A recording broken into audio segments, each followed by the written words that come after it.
Well, welcome to North Shore. It is so good to see all of you joining us for church this weekend. And to those of you who are joining us online, we're glad that you are here as well. And by the way, folks online, if we have online hosts who'd love to connect with you, answer questions. So make sure to say hi. Let us know if you have any questions or want to take a next step here. We'd love to chat with you about that. And for those of you in this room, especially if you're here, maybe as a guest or maybe for the first time or the first time in a long time, welcome to North Shore. We hope you have a wonderful time with us this weekend. And please make sure you stop by our welcome table out in the lobby on your way out. We'd love to meet you, hear a little bit about your story. There's actually a Connect card in the chair in front of you that you can fill out if you have any questions about North Shore or how to take a next step here. We'd love to meet you and get to know you a little bit. Well, a little over 15 years ago, I moved from California to Vancouver, British Columbia to go to seminary. Now, seminary is kind of like graduate school for people who want to be pastors, and I decided to go there for school. And before I made that decision, I actually went to visit. And it was a beautiful, sunny, summer, warm Vancouver day. The sun was out. It was like 85 degrees. And if you've been to Vancouver, you know it's a beautiful city. The mountains kind of cascading down into the water. And I thought, California has nothing on this place. I'm moving here. And so I did. And because I was a full-time graduate student, I didn't have a lot of money, so I rented this little basement apartment in this old house that had like 7-foot ceilings and basically no windows. But I thought, it was a July day, the sun's out from like 5 a.m. to 10 p.m., it's going to be no problem. And then October came. And those of you who are from the Northwest, you know what happens next. First, the clouds came in, and not, high, puffy, beautiful clouds in the sky, but more like a low, misty, consistent layer of fog. And I could no longer see the mountains or the beautiful skyline. I could hardly see across the street, to be honest. And then it started raining. And it rained for a week, and then a month, and then a second month, and then a third month. I was studying Old Testament theology at the time, and I was like, this must be the flood. Like, I don't know what's going on. But the worst part was, as the weeks went by, the days got shorter and shorter and shorter. And it just felt darker and darker and darker. I would get up in the morning, it was dark. I'd drive to school, it was still dark. By the time I came out to take a break at like 3 p.m., it was already dark again. And I remember sitting in my little basement apartment with those 7-foot ceilings and no windows, thinking, this isn't Canada, this is purgatory. Like, I'm being punished for something I did. And I was feeling so down. And I started kind of moody. I couldn't concentrate on my schoolwork. And I remember a friend of mine asking, are you doing okay? And I kid you not, he said, because you look a little pale. I'm like, yeah, you think? I haven't seen the sun in like 6 months. And turns out I had a pretty significant case of what's called seasonal affective disorder. And add to that some loneliness and some anxiety from being single and having moved far away from family and friends and feeling isolated. And I was just actually pretty depressed for that season. And one of my strongest memories of that was not just not feeling okay, it was this sense that I didn't want to tell anybody, I didn't want to admit to anybody that I didn't feel okay. Because who wants to get up in the morning and go out into the world and just declare for everybody to hear, I'm not okay, or I'm feeling lonely, or I'm discouraged, or I'm wrestling with anxiety, or I'm dealing with a loss or a compulsive habit. Like, no one wants to go out and make that kind of their declaration of their day. And I realized in my life, I've been living with this pressure that was, for a number of reasons, just to kind of tell the world that I'm okay. Like in all those years when I was single and didn't want to be, it's like, well, no, but I'm okay. And when I went through my struggles with anxiety, which I'll share a little more about next weekend, but I had to be okay. And seasons where I was angry with God, like when my dad was diagnosed with cancer, but I got to tell everybody that I'm doing okay because I was a follower of Jesus. I thought of myself as an example of faith. People are watching, and you're not supposed to be angry or sad. You're just supposed to be okay. Question, anyone else ever feel like it's not okay to be not okay? And maybe it's because of the family in which you were raised. Maybe it's because the messages we get basically from the world around us is, can you move on? Can you just get over it? Can you just pick yourself up by your bootstraps and be strong? And maybe you feel that way because you've been taught that trusting God, like having faith in God, is really about making sure your life doesn't have any problems. And no one thinks you have any problems, which is why it's so tempting, particularly in churches today, and this happens all over the world, but it's so tempting to pretend that we're doing okay when we're not doing okay. to hide certain secrets or habits, to use things like food or alcohol or sexual fantasy to cope or numb or try to survive what we're walking through when we feel this pressure to move on or just get over it.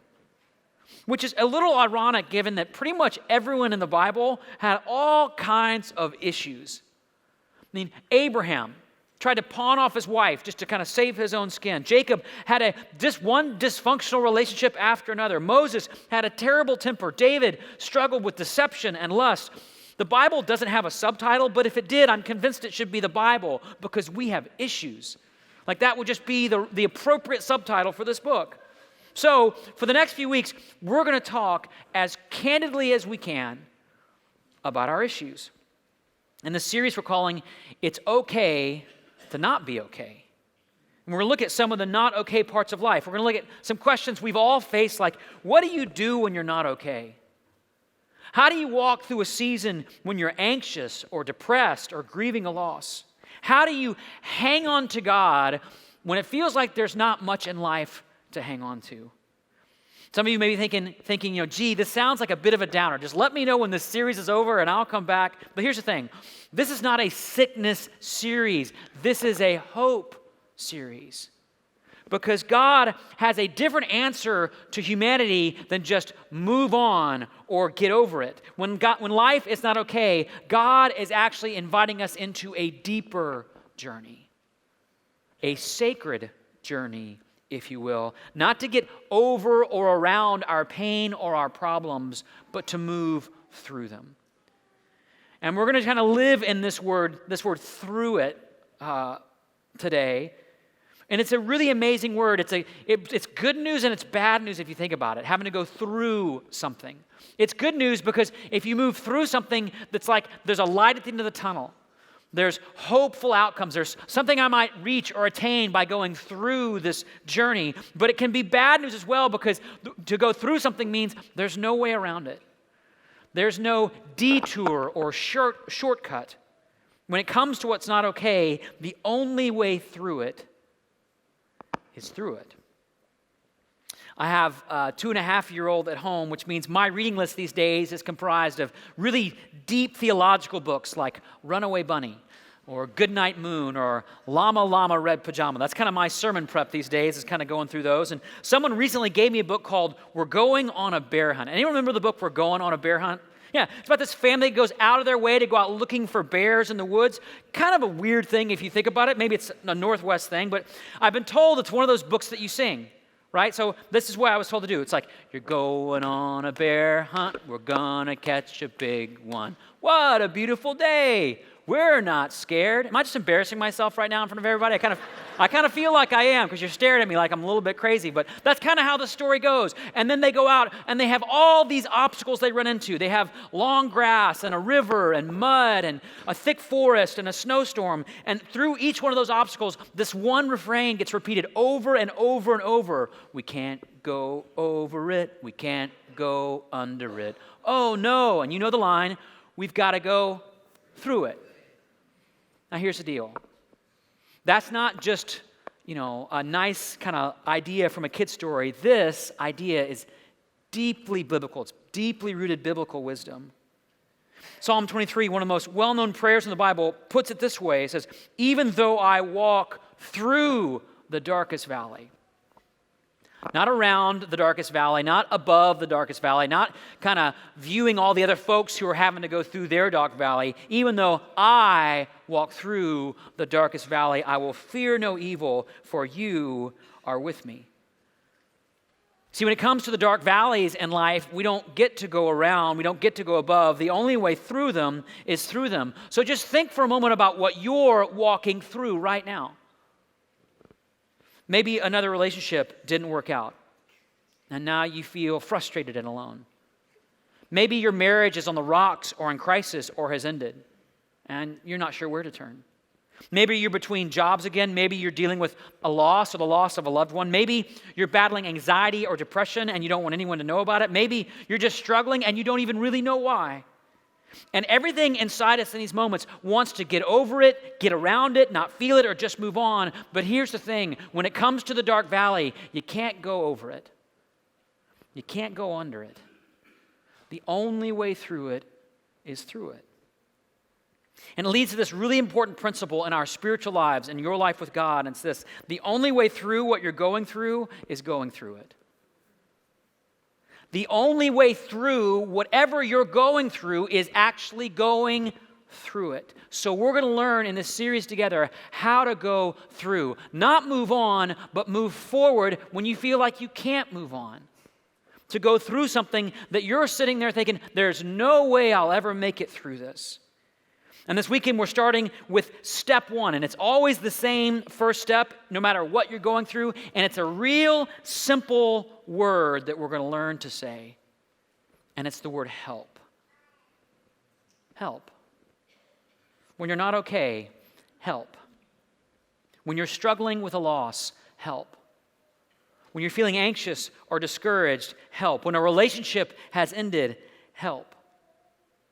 Philosophers will say that suffering is the kind of one universal human condition, but I would say there's a second, and it's our desire to be rescued from our suffering.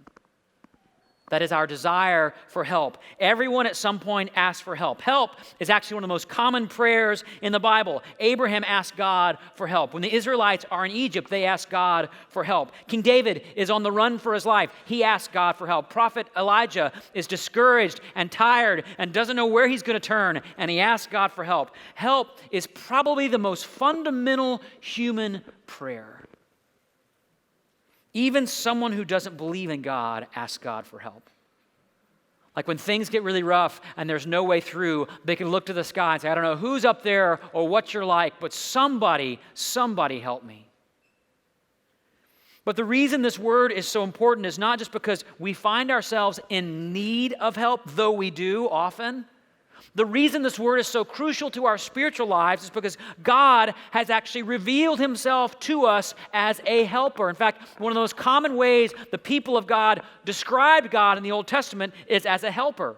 And not help in a, here, let me bring you dinner while you watch TV kind of help, but help in a, I can get you through the dark valley kind of help. The writer of Psalm 41:6 puts it this way, and we're just going to live in this one verse today. He writes, God is our refuge and strength, an ever-present help in times of trouble. Let's just say that out loud together, and for you as well online. God is our refuge and strength, an ever-present help in times of trouble. And the writer goes on to say, therefore we will not fear, though the earth give way and the mountains fall into the sea. God is our ever-present help. Just think about that.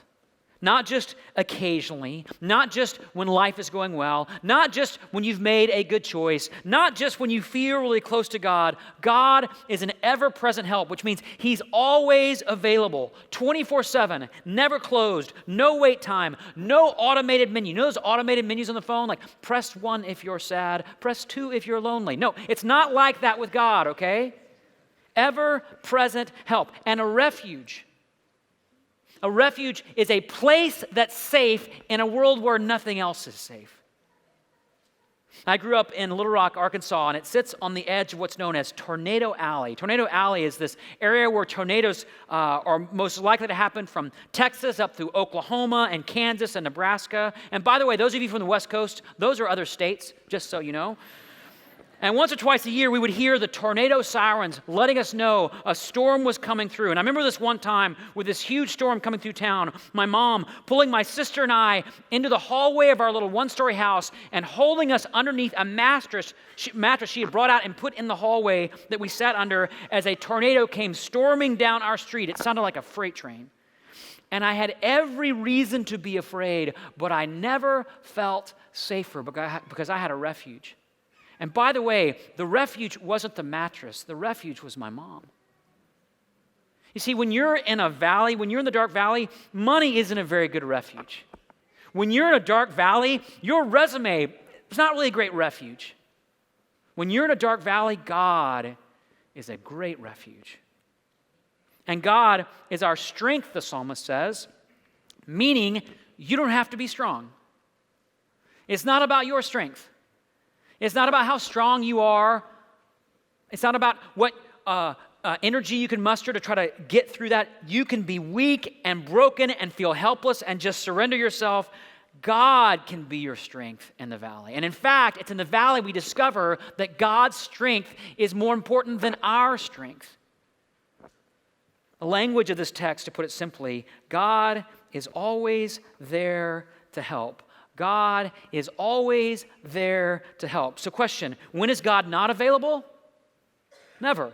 When is God not a shelter in the storm? Never. When is God not strong enough? Never. When is God too busy with more important things? Never. When has God just had enough with you asking for help time and time again? Never. Never, ever, ever. Which is why when life isn't okay, when a storm is coming, when you've made a bad choice, when that depression's coming back, when you get the bad news from the doctor, when your spouse says, I don't want to be married anymore, the first word that should come out of our mouth is simply, help. God, help me. And if it were just that simple, I could stop, I could pray, we could be done with this message, but it's not that simple. Because while help is one of the most universal human prayers, it's one of the most resisted human prayers. We actually don't like asking for help. And there's a number of reasons for this, but there's 3 that I've seen at work in my life and that I've seen at work in the lives of others that I want to walk through with you today. The first one is this: we don't like to ask God for help in the present because we don't believe God has been helpful in the past. In other words, we don't want to ask for help because we're carrying disappointment, frustration, even anger with God about where God, we think, has let us down. And I would wager that every person listening right now has prayed for something, asked God for something, and God didn't come through the way you had hoped. And so you're thinking to yourself, well, what's the point of asking God for help now? I mean, if He didn't help me then, He's not going to answer now. All I got was silence then. Isn't that what I'm going to get now? Many of you know the writer C.S. Lewis, incredible theological mind. He got married later in his life to a woman named Joy Davidson Gresham. And after 3 years of marriage, she passed away from cancer. And Lewis went on to write about that, and those writings were published in a book called A Grief Observed, in which he says these words. He writes, when you are happy, if you turn to God with gratitude and praise, you will be, or so it feels, welcomed with open arms. But go to God when your need is desperate, when all other help is vain, and what do you find? A door slammed in your face and a sound of bolting and double bolting on the inside. After that, silence. You may as well turn away because the longer you wait, the more emphatic the silence will become. Friends, this is like the greatest theological mind of the 20th century, just letting God have it, just sharing His honest heart. And He's not the only one who's ever done this. The Bible is actually filled with these kinds of raw, not polite, not G-rated conversations. In fact, one of the best pictures of this in the Bible is the story of a man named Job. He has a whole book of the Bible just around his story. And if you know his story, Job loses his children, his health, his livelihood, and then for about 30 chapters of the Bible, I'm not kidding, like 30 chapters, Job just lets God have it. God, why me? God, do something. God, this is your fault. God, where are you? God, answer me. Just to paraphrase what he says over and over. At one point, he actually accuses God of shooting him with poison arrows. Just imagine if we took that verse and tried to make it into a worship song or something, right? Like, how do you do that? And of course, Job's friends, his kind of thoughtful, religious-minded, kind of pious friends, try to talk him out of this whole process of ranting at God. They're like, you have to stop. It's inappropriate. It's irresponsible. It's irreverent. If anyone's to blame for your suffering, Job, it's probably you. It's not God. But this is what's so amazing about his story, and what I want you to hear. At the end, God doesn't get angry and rebuke Job. He gets frustrated and angry at Job's friends. Why? Hear God's words. Because you, Job's friends, have not spoken the truth about me as my servant Job has. You mean Job spoke the truth about God? The same Job who confronted God, who challenged God, who accused God, who pointed the finger at God, who even rebuked God? Yep, him. He did. God said he spoke the truth, not because he was theologically right about God, but because he was brutally honest with God. Do you see the difference? God, when life isn't okay, doesn't need us to be perfectly theologically right in how we talk to him. He doesn't need us to be polite with him. He needs us to be honest with him. And how long has it been, since you've been honest with him? C.S. Lewis, same writer I just talked about, wrote another book called Until We Have Faces. Great title for a book. And it refers to this idea that we cannot see God's face until we are willing to bear our own. In other words, we can't really see God until we get honest about what's really going on in us. What feeling, what word, what disappointed hope are you holding back in all of your polite reverence from actually being honest with God? Asking for help, learning to ask for help means you're going to have to be honest about your disappointment, your frustration, the anger with God you carry. That's where help often starts. And that's one reason why people will resist asking for help. Another reason we resist this word help is because we don't want to admit that we need it, right? Like we don't want to ask for help because of our pride, our ego, our need to manage our reputation, how other people see us. Nina will get after me about this kind of all the time in a way because I don't like asking for help, even with little things. If there's a problem with our house or if I'm trying to figure out a tax question, there's this compulsive need in me to say, I can do this myself. I don't need any help. Psychologists actually have a technical term for people who compulsively try to fix things, even when it's clear to everyone else that they can't. They're called men, okay? Just so you know, that's what they're called. Some of you have heard this saying, God helps those who help themselves. Some of you heard that saying. Here's the thing, that's not in the Bible, it's not remotely biblical, but we live like it is because we want to be able to conquer our pain and our problems, right? We don't want to just get through the valley. We want to conquer the valley and get a trophy for our efforts at the end, which is why no one likes to say, hey, my marriage is in crisis. I don't know what to do. No one likes to say, I'm struggling with depression. I'm having trouble just with my everyday life. No one likes to say, hey, I'm struggling with an addiction and I just can't stop. It takes a kind of humility that is hard for us to stomach. I have a friend who's in a recovery group for sexual addiction, and one of the guys in his group recently said to the whole group, hey, I've been lying to you guys for the past 6 months. That is not easy to say. That takes a kind of humility that most of us simply cannot stomach. Our image, our need to control what people think is simply too powerful, which is why sometimes asking for help actually takes a crisis or a breakdown or hitting rock bottom because you have to let go of that need to control what people think. And it runs so deep in us, doesn't it? We have to realize when it comes to what's not okay in our lives, we can't fix it alone. I was just talking to someone recently about a problem in his marriage, and he's been working so hard to fix it, so hard to do the right thing, but it wasn't getting any better. I mean, he was getting an A for effort. And at one point, he reached this kind of breaking point and said, what if I can't fix it? What if I can't fix it? And it was a terrifying moment for him to feel this desperation, like, what if he can't solve the problem? But as terrifying as that seemed, it actually was good news because it meant he was ready to finally ask God for help, to finally surrender his need for control, for worrying about his reputation, trying to manage what people think, and just ask for help. Because here's the thing, God doesn't help those who help themselves. God helps those who ask for help. God helps those who ask for help. When the Israelites were enslaved in Egypt, they cried out to God for help, and he answered. When Moses couldn't speak well enough to help, he cried out to God, and God answered. When people walked up to Jesus in his ministry, and they would ask him for help, they would stop him. He would pause. He would turn around. He would look. He would have a conversation. He would heal. He would help. And it makes me think about all the people who were standing on the sidelines, struggling with something in their life, their career, their marriage, something deep they were carrying inside, but they just let him walk by. I don't want to ask for help. I don't have all these people see me ask for help. And we don't know their story. We didn't experience to see their story of healing because they didn't ask for help. And here's the thing, we do that too, don't we? We can let Jesus just pass by. We can go to church weekend after weekend. We can go to our life group week after week and just let the work of God pass on by us because we're not willing to say, excuse me, I need to interrupt you for a second. I need help.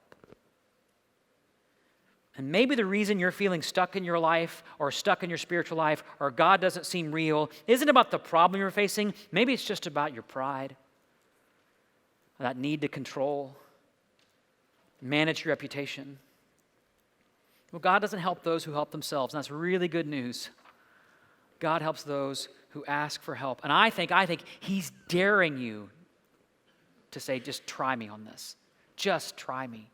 Let go of that need to control and just ask. So there's this disappointment with God. There's our pride, our need to control. We don't want to admit that we need help. And there's one final reason we resist this word, and it's because it means we have to trust other people.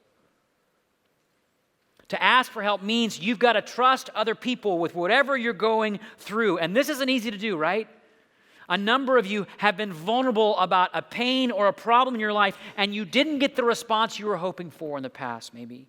You took a risk and said, I'm depressed, or I'm lonely, or my marriage is failing, and the response you got was something like this. Gosh, I'm sorry to hear that. But hey, did you catch the game last Saturday, though? Or maybe, wow, that sounds really serious, and I'll be praying for you, and I'll see you around. Or maybe, I've heard about people going through that, and there's this great book or podcast that can help you figure it out and move on. All of which are just ways of saying, I don't have time for this. I don't even know how to help with this. And maybe you need to just work at moving on and kind of get over this. But here's the thing. God does not rush people through the valley. God does not shame people in the valley. God didn't send a self-help book or a flip piece of advice. God showed up in person in the valley. This is what the life and story and ministry of Jesus is all about. This is what makes Christianity unlike any other faith or religion or way of life. It's the story of God showing up with us in the valley. Stepping into the mess, the problem, the pain, all the not okay, to be with people in the valley, to meet people in the valley, to redeem people in the valley. And that's our job too. Apostle Paul once put it this way in his letter to the church in Rome. He said, mourn with those who mourn, not fix those who mourn or sad shame those who mourn or give great advice to those who mourn. Just mourn with them. Weep with them. Cry with them. Be with them. Just let it be not okay for a moment with them. Because when we pray to God and ask for help, His first answer is always, always, always, I'm here. I'm here. Even though I walk through the valley of the shadow of death, the darkest valley, I will fear no evil. Why? Because you, God, are with me. You see, God never promised to protect you from what's not okay in life. He promised to be with you in what's not okay in life. When you can't go over it, when you can't go under it, when you realized, oh no, I've got to go through this. I've got to through this struggle, this challenge, this addiction, this grief, this depression, this anxiety, this loss. I've got to go through this, God. And God's answer is yes, and I will be with you every step of the way. Every step of the way. As your refuge, as your strength when you can't lift a finger. As an ever-present, 24/7, never closed, always available help. Which means God is with you in the lonely nights. God is with you in the anxious thoughts. God is with you in that compulsive habit. God is with you in that place of hurt. God is with you in that discouragement or depression. God is with you in that painful grief. And God doesn't just hear our cries for help. The God who came in the person of Jesus has uttered those cries for help.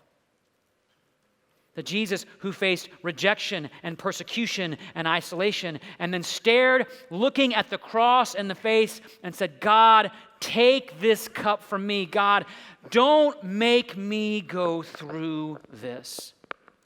But here's the really good news. He didn't go around it. He didn't go over it. He didn't go under it. For our sake and for your sake, for my sake, Jesus went through it.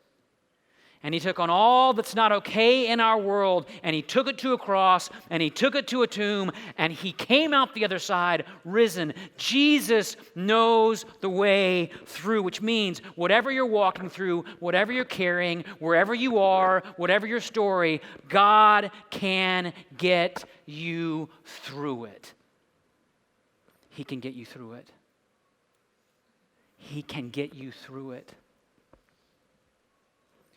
So maybe it's time to learn to use this incredibly powerful but oh so simple little word, help. God, help me. God, help me. And then you fill in the rest. And I'm going to give you a chance right now to fill in the rest. So let's bow our heads, close our eyes for just a moment. And just talk to God for a moment about what's not okay. And here's the thing, this is just between you and God in this moment. And you don't have to be right. You don't have to be polite. You don't have to even know what words to use. This is about showing your true face to God. This is about holding that disappointment from the past in your hand and saying, God, I will still come to you. I will ask for help. This is about putting down your pride, your ego. This really is about trust, isn't it? This is about surrender and trust. That's all it is. But the good news today, with whatever valley you're going through, God helps those who ask for it. Though the earth give way, though the mountains fall into the sea, we don't have to be afraid because God is our refuge and our strength and our ever-present help. Jesus, you came into the world to show us, to demonstrate to us that you are our help, that you know the dark valley, that you've been there, you've walked through it, that you came out the other side to remind us that you can help us through it, whatever we face. And so, Jesus, right now, we just want to have a posture of surrender, of humble trust, of openness and brokenness, where it's okay to say, I'm not okay. Jesus, I'll say it, I'm not okay. And I'm up here speaking. But I need you to help me through my anxiety, through my fear, through my discouragement and doubt, through my weakness, through my struggles as a husband and as a father. God, help me. God, help me. Jesus, hear our prayers for help as we sing to you about how you went through the darkness and the dark valley for us. We pray this in your name, and everybody said, amen.